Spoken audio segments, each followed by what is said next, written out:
வணக்கம், நான் கர்நாடகா எம்ஜிஆர் லாரன்ஸ் பேசுறேன். பாருங்க, இன்னைக்கு புரட்சி தலைவர் 150வது நிகழ்ச்சிக்கு வந்திருக்கிறேன். ஐயா பேசுறாரு, இவரும் புரட்சி தலைவருடைய ரசிகர். சொல்லுங்க. வணக்கம், என்னோட பேரு ரமேஷ் பாபு.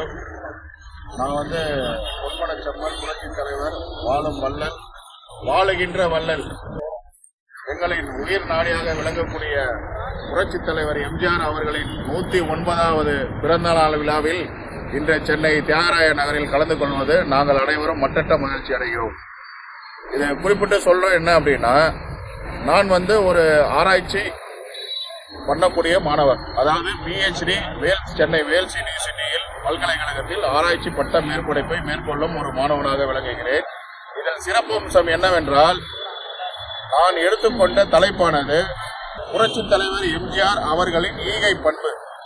அவர் தன்னோட வாழ்நாளில் அவர் தனி மனிதராக இருக்கும் போதும் சரி, புரட்சி தலைவராக உருவெடுத்த பின்னரும் சரி, பொன்மனச்செம்மலாக இருக்கும் போதும் சரி, மக்களின் அன்பை பெற்று ஆதரவை பெற்று அவர் ஆட்சி அரியணையில் இருக்கும் பொழுதும் சரி, அவருடைய ஈகை பண்பு மட்டும் எந்த சூழ்நிலையிலையும் மாறவில்லை என்பதை கருத்தில் கொண்டு இன்று இந்திய அளவிலேயே முதல் முறையாக இந்த தலைப்பில் ஆராய்ச்சி செய்யக்கூடிய மாணவன், ஆராய்ச்சி செய்து முடித்த மாணவன் என்ற வகையில் நான் மற்றற்ற மகிழ்ச்சி அடைகிறேன். இதில் எனக்கு பெருமை என்னவென்றால், என் வாழ்நாள் பாக்கியம், பெருமை மட்டுமல்ல, என் வாழ்நாள் பாக்கியம் என்னவென்றால், நான் புரட்சி தலைவரை நேரில் கண்டதே இல்லை. தலைவர் இறக்கும் பொழுது, அவர் மரணம் அடையும் பொழுது எனக்கு 13 வயது, நான் 8ஆம் வகுப்பு மாணவன். எப்படி புரட்சி தலைவர் மீது பற்று வந்ததோ எனக்கு தெரியாது. அவர் கனவில் வந்தார், தெய்வமாக வாழ்ந்தார். ஆனால் இன்று என்னுடைய 51வது அகவையில் புரட்சி தலைவரை பற்றி ஆராய்ச்சி படிப்பு எடுக்க வேண்டும் என்ற தூண்டுகோலை ஏற்படுத்தி, அதுவும் புரட்சி தலைவருடன் நடித்த ஐசரி வேலன் ஐயா அவர்களின் மகனாக விளங்கக்கூடிய கல்வி வள்ளல், என்னை வாழ வைத்துக் கொண்டிருக்கும் தெய்வம் அண்ணன் ஐசரி கணேஷ் அவர்களின் பல்கலைக்கழகத்திலேயே எனக்கு ஒரு வாய்ப்பு கிடைக்கப்பட்டு, இதம் புரட்சி தலைவரின் ஆசிதான். நான் இந்த தலைப்பிலே எந்த பல்கலைக்கழகத்தை வேணாலும் நான் பயின்று இருக்கலாம். ஆனால் புரட்சி தலைவரோட அருளாசி பெற்ற அண்ணன் ஐசரி கணேஷ் அவர்கள் நடத்தக்கூடிய வேல்ஸ் பல்கலைக்கழகத்திலே எனக்கு அந்த வாய்ப்பை கொடுத்த ஐசரி அண்ணன் அவர்களுக்கும் இந்த ஆராய்ச்சியிலே இந்த வருடம் சிறப்பாக முடித்தமைக்கும் என்னோட மனமார்ந்த நன்றியை தெரிவித்துக் கொண்டு, கர்நாடகாவிலிருந்து இந்த இருசக்கர வாகனத்தில் இந்தியா முழுமைக்கும்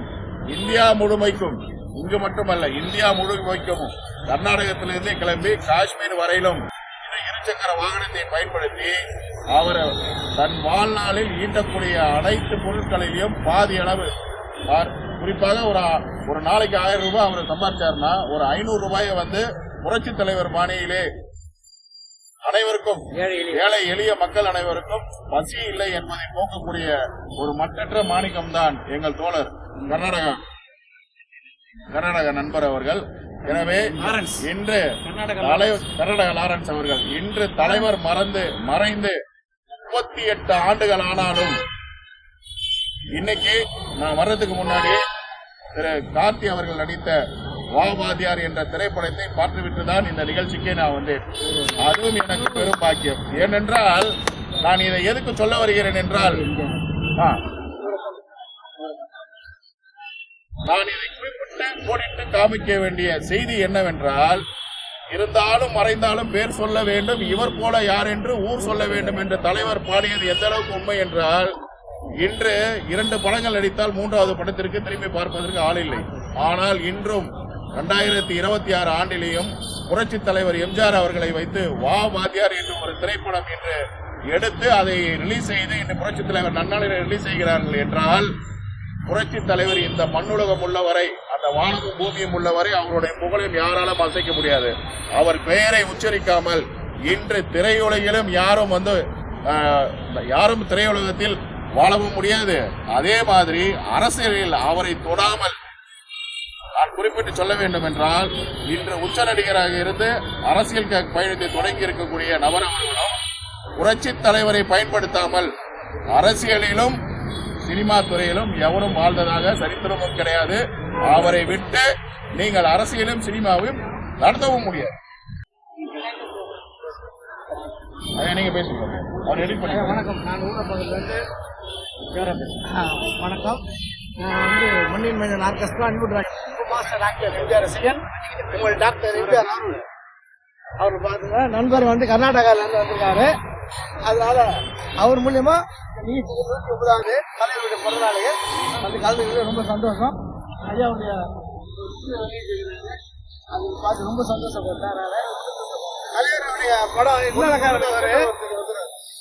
விஜயகணி எடுத்தாரு பார்த்தீங்களா, ஜெகநாதன் டைரக்டர் இருக்காரு. அவர் படத்துல நான் ஆக்ட் பண்ணிக்கிறேன் அர்ச்சனா IASல. அது எனக்கு பெரிய பாக்கியம். தலைவரை வச்சு டைரக்ட் பண்ண ஒரு டைரக்டர் என்னை வச்சு நான் ஒரு சின்ன ரோல் மெயின் கேரக்டர். அது நான் தான் இன்ட்ரடியூஸ் பண்ணுவேன் சித்தரமாவை. இப்போ கூட பார்க்கலாம் அர்ச்சனா IAS படத்துல. எனக்கு அது ஒரு பெரிய பாக்கியம். அவர் நல்ல வாழ்த்து தெரிவித்தார் எனக்கு. அதனால சந்தோஷம் எனக்கு. குறிப்பிட்டு சொல்ல வேண்டும் என்றால், இன்று நான் கண்டுகளித்த நண்பர் கார்த்தி அவர்கள் நடித்த வாவாதியார் என்ற திரைப்படத்திலே அண்ணன் அவர்கள் அணிந்திருக்கும் இதே காஸ்டியூம் தான் அதிலே அணிந்திருந்தார். நீங்கள் வேணாம் அந்த பழக்க திரைப்படத்தை போய் பாருங்கள். புரட்சி தலைவர் மட்டுமல்ல, நண்பர் கார்த்தி அவர்கள் நடித்த திரைப்படத்தில் இதே காஸ்டியூமை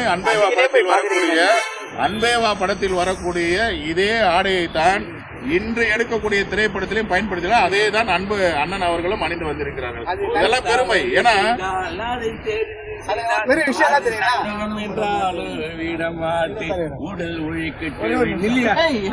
பெரிய ஒரு விஷயம் வந்து என் நண்பரு வந்து ஆனந்தன் சொல்லிட்டு ரைமாண்ட் மாஸ்டர் இப்ப இங்க தான் ஒர்க் பண்றாரு மகாவீர்ல ரைமாண்ட்ல. அவரு தலைவர் பாண்டியில தான் எனக்கு ஒரு விஷயம் பேசி தருவாரு. அது அவரு ஒரு மண்ணில் தெரிவிச்சுக்கிறேன். ஆனந்தன் அவர் கிளாஸ்மேட் வந்து அவங்க அண்ணன் மதுராவன் அவரு கிளாஸ்மேட். அவர் தம்பி தான் ஆனந்த் சொல்லிட்டு ரைமாண்ட் மாஸ்டர். என்னோட காஸ்டியூம்ஸ் எல்லாமே அவர் தான் தேய்ப்பாரு. இந்த பாணியில எல்லாம் நன்றி அப்படின்னு இல்லை எல்லாம்